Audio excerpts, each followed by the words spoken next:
Aswang laban sa kapwa aswang.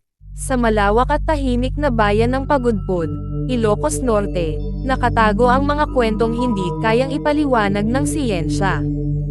Sa kabila ng malamig na simoy ng hangin at magagandang tanawin ng dagat at bundok, may mga gabi pa ring binabalot ng takot ang mga tao doon, nananatiling buhay ang alamat ng mga aswang, ngunit ngayon, hindi na lamang laban nila sa tao ang kanilang pinaglalaban. Dumating ang panahon na sila'y naglabanan laban sa kanilang sariling uri. Ang pagsisimula ng alitan. May dalawang malakas na angkan ng aswang sa Ilocos Norte. Ang una ay ang pamilya de la Cruz, kilala bilang mga aswang na nagtatago sa anyo ng mga simpleng magsasaka sa araw, ngunit sa gabi nagiging malalaking paniki na lumilipad sa ibabaw ng mga palayan. Ang ikalawa ay ang pamilya Almazan, mga aswang na mastuso at malupit, kayang magbago ng anyo bilang kahit anong hayop upang makalapit sa kanilang biktima.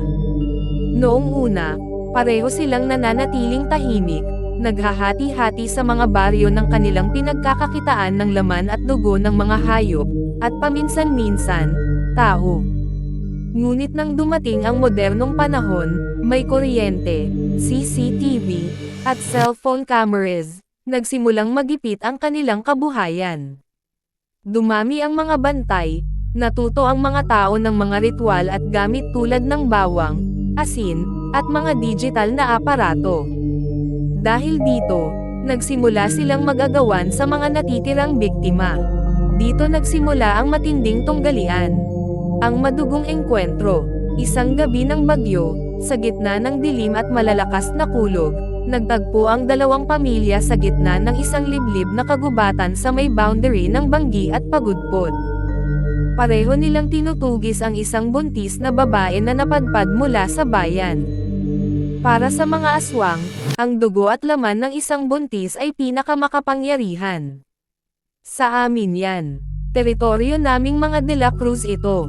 Sigaw ng pinuno nilang si Ka Ernesto, habang lumalaki ang kanyang mga pakpak. Huwag mong angkinan ang hindi iyo. Sagot ni Doña Adela Almazan, na biglang nagbago ng anyo bilang malaking aso na may pulang mata. Dito nagsimula ang labanan ng aswang laban sa kapwa aswang. Ang mga paniki ng De La Cruz ay nagsidambahan mula sa itaas, nilala pa ang mga kasapi ng Almazan. Ang mga Almazan naman ay nagbago ng anyo bilang mga baboy ramo at malalaking aso, dinidikdik ang lupa at sinasalubong ang mga kalaban. Nagyari ang kaguluhan na parang impyerno, panaitan ng laman, sabunutin ng pakpak, at mga alulong na humahalo sa malakas na kulog. Ang kagubatan ay nadilig ng kanilang sariling dugo. Ang pagsaksi ng mga tao. Hindi nila alam, may ilang kabataang naglalaro ng Mobile Legends sa isang kubo malapit sa lugar. Dahil naubusan sila ng signal, naglakad sila papalapit sa kagubatan. Doon nila narinig ang kakaibang mga sigaw at alulong.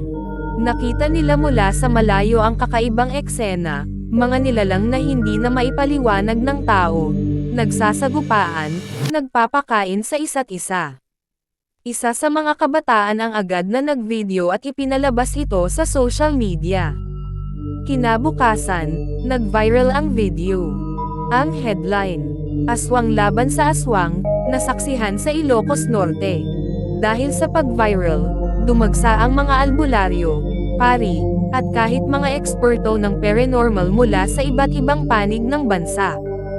Ginamit nila ang modernong teknolohiya, drones na may sagradong dasal, loudspeakers na may Latin chants, at asoj na pinapainit gamit ang solar panels. Napilitan ang dalawang pamilya na umatras at magtago. Ngunit dahil sa kanilang sugatang kalagayan, unti-unti silang nagpatayan hanggang sa sila'y halos maubos. Ngayon, sinasabi ng mga matatanda sa Ilocos Norte na hindi na tao ang kinakatakutan ng mga aswang, kundi ang sarili nilang lahi.